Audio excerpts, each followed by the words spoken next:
Oh damn, January's already almost done. I'd better cough up a video so people don't think I was eaten by a gang of savage Christmas trees or whatever usually destroys people at this time of year, aside from boredom and debt. Yeah, so it's been 2024 for a while now, but Happy New Year, my dears. I do hope you've all had a lovely time and got up to plenty of mischief. Myself and a buddy spent a good portion of January watching Old American Dad episodes and eating a nation's worth of snacks. Yum. So we didn't do much mischief. I've let myself and the nation down. But before you call us lazy, we did go bowling one night and we even made a day trip to Warhammer World, where all the Warhammer lives. Yeah, we've been kind of in a Warhammer thing over the last few months. We even played most of a Dawn of War 2 campaign together. Sadly, they kind of completed Chaos Rising on their own before I could join them, but then again, it's only a short extension. No, expansion, that's what I meant. Still, with Warhammer being on the brain, I figure the first videos of this year will be Warhammer themed. Firstly, we're going to talk about Space Hulk Deathwing and why it was on sale for like a $5, and then the next video will be a look at Space Marine, because the sequel is scheduled for later this year, and I'll be buggered if I review the sequel before I do the original. Plus, it's a great excuse to reinstall and replay one of my favourite games. And also, since I've got a PC copy, I can actually play the online without needing to pay extra. Sometimes I really do see the value of PC gaming. Then all the shoddy ports, the elitism of its fanbase, and the fact that my PC is lucky to run Dark Crusade without catching fire brings me back to reality. Ah, reality, where all forms of gaming kinda suck in their own special ways. Now that I've sufficiently annoyed you, let's get into Space Hulk Deathwing, whilst we wonder if it being marked down from like 25 quid to just a $5 was either a great act of benevolence from the Emperor himself or some sort of dark omen. Only one way to find out.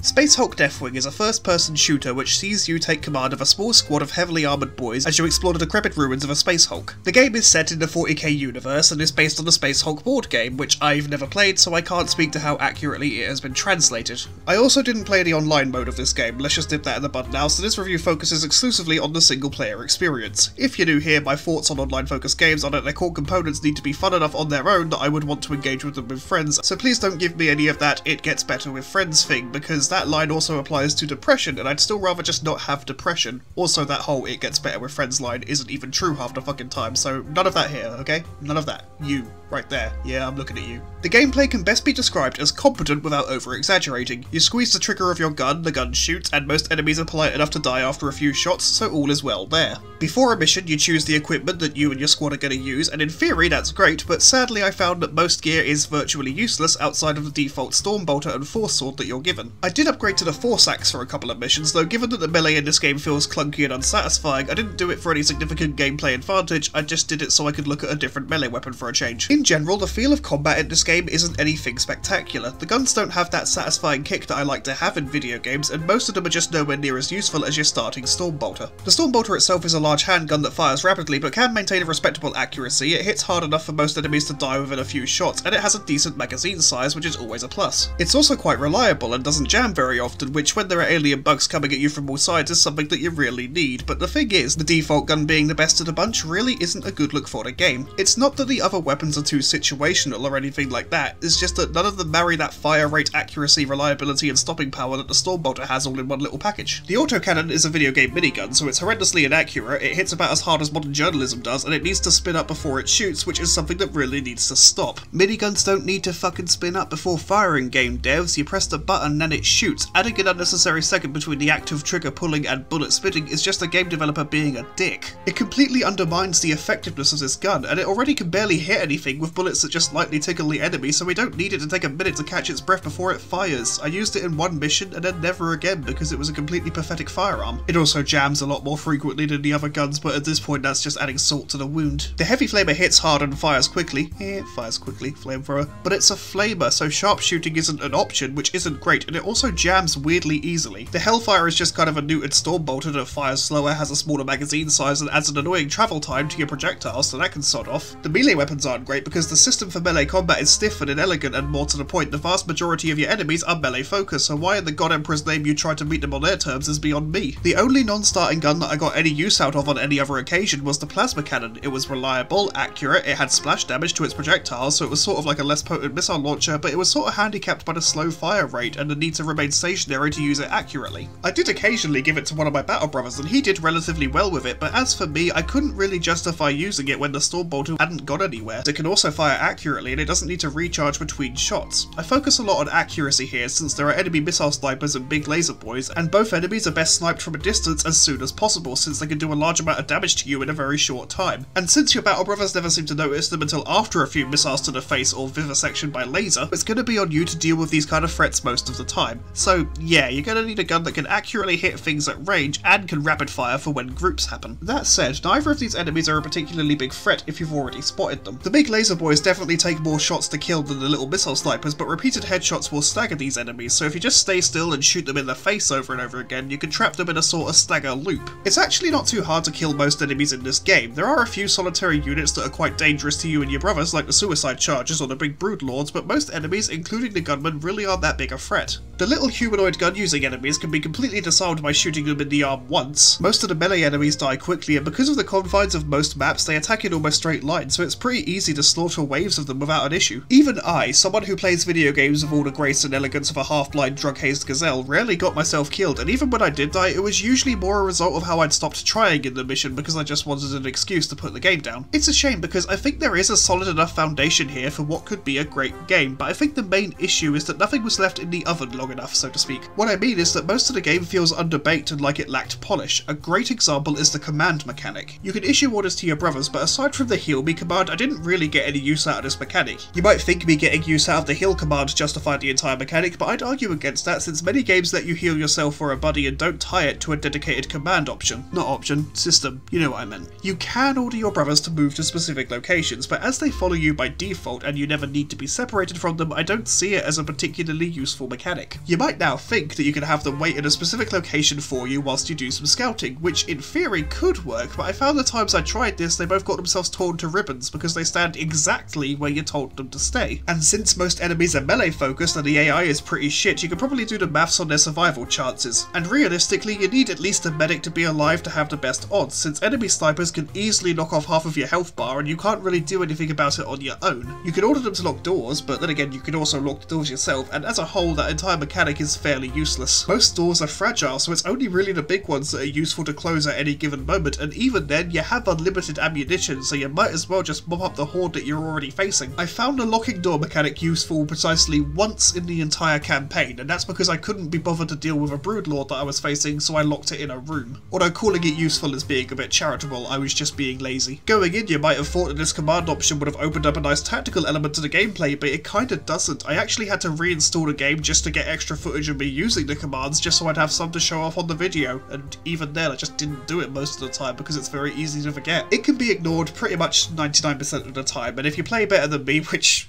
really ain't that hard, you might not even need the heals. If your squad does die, you can still activate something called a side gate, which teleports you and your team back to the equipment room. Alongside restoring your allies' health and healing items, you can also use this time to change your equipment if you really want to. You can only do it 3 times per chapter, but even my skillless arse rarely needed to do it more than once per chapter. Hell, a couple of the times I accidentally pressed a button and just didn't notice until I was back in the equipment room. Something I nearly forgot to mention entirely is how you can bring up a big map to scan the local area, but all that's really good for is locating turrets that you can take control of. I tried this on a few occasions. A couple of times there was no one to shoot. There was one time where there were a bunch of enemies I could have shot at, but they were all right below the turret and the turret can't aim down for some godforsaken reason. The last time I actually got to use the turret to shoot up some bad guys who were behind a door that I locked. Both mechanics actually sorta worked, until I realised just how slow the turret's projectiles are and how slippery the aiming really is. God damn it, Deathwing, you almost had me there. What else should I mention? Maybe your superpowers? You see, you take the role of a librarian, which in Warhammer Land is a human with powerful psychic gifts that can shoot lightning out of their brains.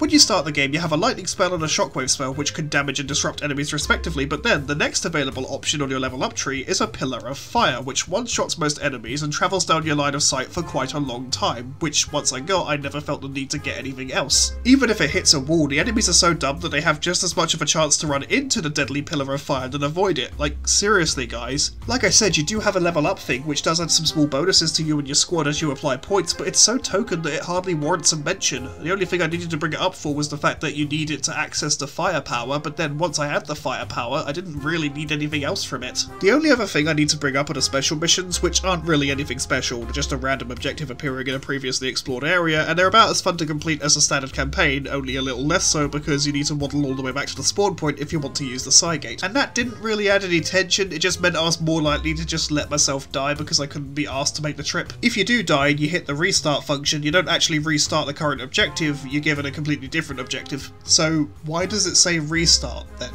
Is there anything else to say about the special missions? Oh wait, I know. In the special missions, you don't have to play as the librarian, you actually have 5 available class options, which is kinda nice, but in practice all it really does is divide up the campaign librarian's gear across 5 different dudes. Yeah, the special missions really add nothing except more of the core tedium that we've already been subjected to. The one saving grace the game has... the graphics. Graphically the game looks fine, I'd even say good, but that's about where it stops. The stuff all looks Warhammery enough, which is absolutely fine, and I noticed no significant graphical glitches or cock-ups aside from some clipping in the very first mission, but that went away pretty quickly. I did have one game crash during my first session, but none since, so aside from that and some AI issues, the game functions, and that's about the height of the praise I have for the mechanical side of things. It looks nice enough and it runs well enough. Still, it might not be all bad. Maybe this is a Darksiders situation where the core gameplay is fairly lackluster, but the story and characters bring the overall experience together and makes the game more than the sum of its parts. It sure would suck if the story was just as underbaked and underwhelming as the gameplay, wouldn't it?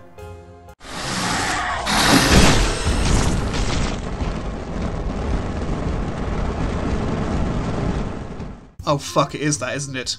So here's the story as it stands. Me, Brachial and Alum are part of the Dark Angel's first company known as the Deathwing, and we're deployed to the Olephros Space Hulk to exterminate the Tyranid gene stealers who infest it, whilst the rest of our chapter engage the main Tyranid hive elsewhere. Tyranids being an existential threat to the Imperium of Man since they can basically devour entire planets, so it's really important that that shit gets dealt with. Yep, so our narrative is basically a B story. Boy don't we feel lucky. Surely there's got to be a little more to it, right? Well, each mission has us complete a different objective that does have some narrative weight to it. One mission is to exterminate an alien nest within the ship to reduce their numbers, which clearly doesn't work because the ship isn't any less infested afterwards. In fact, there might be more Tyranids. In one mission, we uncover the remains of an ancient Dark Angel's vessel within the Space Hulk, and we learn the terrible truth of its fate, which seems to have been that aliens attacked it and everyone died. Hardly surprising. Basically every mission in this game is just a variation of go to a room and press a button, either to make a thing happen or to stop a thing from happening. I liked the bits where we shoot the chains off these big ass doors to force them closed to cut off the alien swarms, but I guess I like that because it's a glimpse of what could have been. Nothing else really stands out about the game's story. Even as we dive deeper into this Space Hulk, Me has visions of the past, and it all kind of just equates to a dude fights some aliens and then dies. I used lackluster already to describe the gameplay, but it fits the story to a T. Our commander has no real personality outside of is commander.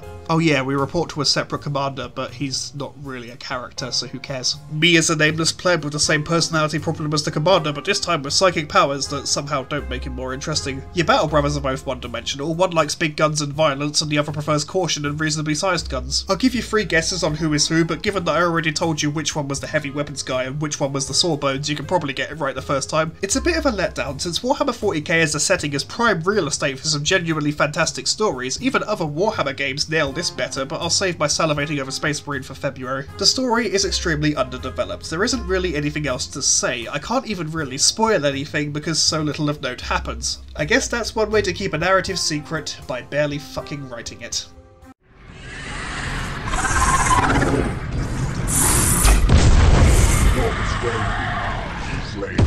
I really wanted to be more positive and describe Space Hulk Deathwing as a mixed bag, because I know that game development is hard and I do genuinely feel bad talking shit about other people's hard work, but then I also don't want to be a liar. Deathwing is extremely mediocre at its absolute best. Nothing that the game does is done well enough to really warrant any significant praise. The nicest thing I can offer is that I like the graphics, but if you know me, you know how much that really means, because I care far more about the gameplay mechanics and story than how pretty the game's dress is. And even then, I wouldn't say that the game's graphics are amazing. I mean, they're absolutely fine, they do exactly what they need to do, and they are absolutely the best part of the game, but it's not like they had much to compete with. The campaign is tedious, the special missions are kind of pointless, and the story is like a drunk stepdad that only really shows up when it's convenient, to such a point that even rewatching my footage I couldn't pick out much worth saying about the story. Most dialogues are just your dudes telling you where to go next. So that sale price was definitely an omen, and that's a shame because I think there is somewhat of a solid foundation here for what could be a tense tactical experience, but the game wanted to focus on action above all else, and the sad part is the combat isn't even all that good. Space Hulk Deathwing is wasted potential. It would make the Emperor himself, well, passively ashamed of it at the absolute worst, and the punishment would be a lifetime spent in the Adeptus Administratum filling out paperwork. Not the worst fate granted, but that's kind of the thing. Deathwing isn't even a terrible game, it's just really bland without anything I can point to and say, yep, that's really good. The whole experience is just one big meh. So I say we jettison this mess into the warp and get ready for our next video subject, the infinitely better Space Marine. Sure, it has its issues too, but it also remembers to be fun. Fun. What a strange feeling that is. I'm gonna go play that now. Oh wait, I can't, I need to reinstall it first. Oh boy, that means I have time to make some Warhammer minifigures, and if I get them all done in time, they'll be the last thing you see before the credits roll. So take care, my lovelies, thank you so much for watching, I love you all, and we will see you next time.